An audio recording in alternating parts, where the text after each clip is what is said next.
Est-ce que les mangakas sont des faux culs? L'un des jeux de combat animés les plus attendus repoussé en 2025. Et toute l'actu manga animé, c'est tout de suite dans le réveil Otaktu. Est-ce que les mangakas sont des mythos? Même des faux culs? Prêts à tout pour se protéger entre eux? C'est en tout cas ce qu'on peut se demander quand on voit les réactions des mangakas suite au dernier chapitre de Jujutsu Kaisen. Je vais vous lire quelques avis. Yoshifumi Tozuka, mangaka d'Undead Luck, qui nous dit « Akutami Sensei, j'aime les expressions de visage et les dialogues que vous avez écrits. Merci beaucoup pour votre dur travail ces 6 dernières années. » Yuto Suzuki, mangaka de Sakamoto Days, merci pour votre travail ces 6 dernières années. C'est le manga le plus cool de tous les temps. J'étais absorbé par l'histoire toutes les semaines. Ken Wakui, mangaka de Tokyo Revengers. Akutami Sensei, merci pour votre travail ces 6 dernières années. Jujutsu Kaisen va me manquer dans le magazine. Et alors là, attention, Takeru Hakozano, mangaka de Kagurabachi, qui dit « Ma vie est devenue vraiment plus riche grâce à Todo. J'étais vraiment impatient toutes les semaines. » Alors oui, ok, on peut se dire c'est cool, les mangakas se soutiennent entre eux, ils se laissent des petits messages assez sympathiques, et en même temps, bon, bah ils vont pas aller descendre la fin de Jujutsu Kaisen. Mais quand on compare ça aux avis des lecteurs, et d'ailleurs je vous ai posé la question sur Twitter, je prends quelques avis, mais dans l'ensemble, vous êtes tous à peu près d'accord. Nobu qui dit « Le seul bon moment du manga, c'est l'arc Shibuya, donc à partir de là, t'as aucun world building, aucun développement de personnage ou presque, les pouvoirs et les attaques sortent de nulle part pour être expliqués par un perso random, ce qui donne des combats à rallonge pour rien. » Lata qui nous dit « Une des pires fins de manga, Gege développe des trucs qui n'avaient pas besoin de développement dans l'immédiat et laisse des choses intéressantes être raccourcies. » Gereto qui dit « Éclaté sur 20 depuis 1 an, on comprend rien à ce qui se passe depuis un moment. » Et c'est un petit peu l'avis que partage aussi Percy Ducamp qui dit « Je n'ai rien compris, j'ai toujours trouvé que le manga avait un problème de découpage et donc c'était un peu brouillon à suivre dans les combats notamment, mais là j'ai passé des mois à être perdu. Je trouve ça extrêmement dommage. Pour ce qui est de l'intrigue, rien compris non plus. » Et on va terminer avec Shida, premier degré, c'est sûrement la pire fin de manga que j'ai vue de ma vie. Alors moi j'ai vraiment été très surpris de voir ce contraste entre l'avis des mangakas qui sont censés être des professionnels du milieu et l'avis des lecteurs. Alors, est-ce que ce sont les lecteurs qui en rajoutent trop, ou est-ce que, comme j'ai dit en l'intro, c'est tout simplement les mangakas qui sont prêts à tout, en gros, pour se sauver entre eux-mêmes, ou alors ils savent vraiment quelle est la difficulté d'écrire une œuvre et d'être constant et de pouvoir terminer la fin. Après, on ne sait pas tout, on ne sait pas dans quelles conditions, pourquoi est-ce que Jujutsu Kaisen s'est terminé ainsi, mais je pense qu'on est à peu près tous d'accord pour dire que le manga a été rush, et on a un petit peu cette impression, comme d'autres œuvres, en tout cas là, depuis la sortie, que c'est pas vraiment la fin que le mangaka voulait donner. Enfin, la fin ne colle pas vraiment avec tout ce qui se passe jusqu'à maintenant, et tout ce qui avait été créé jusqu'à maintenant. C'est un petit peu bizarre, j'avais aussi cette sensation avec Shingeki no Kyojin, mais bon, c'est plus le cas maintenant avec un petit peu de recul. Donc peut-être qu'on aura des explications de Akutami dans le futur, mais c'est vrai que ça a laissé beaucoup de monde déçu.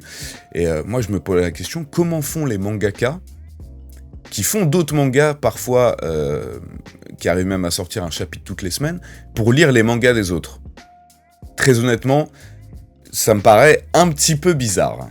Et avant de passer à la prochaine news, laisse-moi te présenter le partenaire du Réveil Otaktu pour ce mois d'octobre, Oli. Oli, ce sont les nouvelles boissons sans sucre, sans taurine, pleines de vitamines et aux arômes naturels. Vous avez la gamme énergie, sans taurine, parfaite pour donner un coup de boost, la gamme hydratation, pleine d'électrolytes et de minéraux, parfait pour le sport, ou la gamme Ice Tea, sans sucre, à base de thé, avec antioxydants. Moi, ce que je peux vous conseiller, c'est le pack découverte, meilleur moyen de tester tous les produits et surtout savoir quel est votre goût préféré. Si tu veux tester leurs produits et soutenir le Réveil Otaktu, sache que tu as moins 5 € pour ta première commande et moins 10% pour toutes les prochaines commandes. Le lien est dans la description. On le sait, ça fait un moment qu'on en parle, Hunter x Hunter bientôt de retour. Le manga, Togashi a même 20 chapitres d'avance, donc ça fait plaisir, même si, attention, on va pas vendre la peau de l'ours avant de l'avoir tué. Je suis même pas sûr que ce soit ça la vraie expression.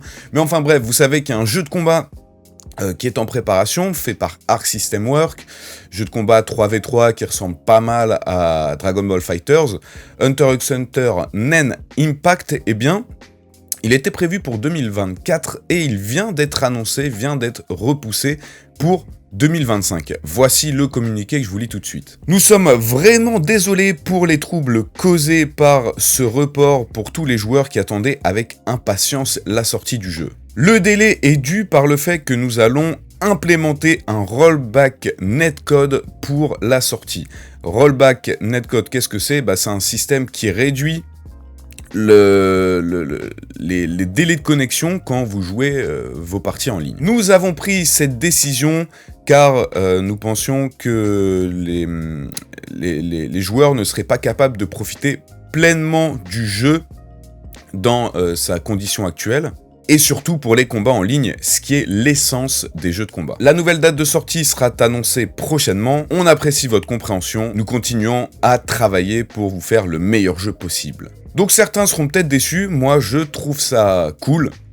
Parce qu'on en a marre des sorties des jeux qui sont incomplets. Surtout là, on le sait que ce jeu, Hunter x Hunter Nen Impact, ça va être quasiment que pour de la compétition. Enfin, vous pourrez jouer tranquille dans votre salon.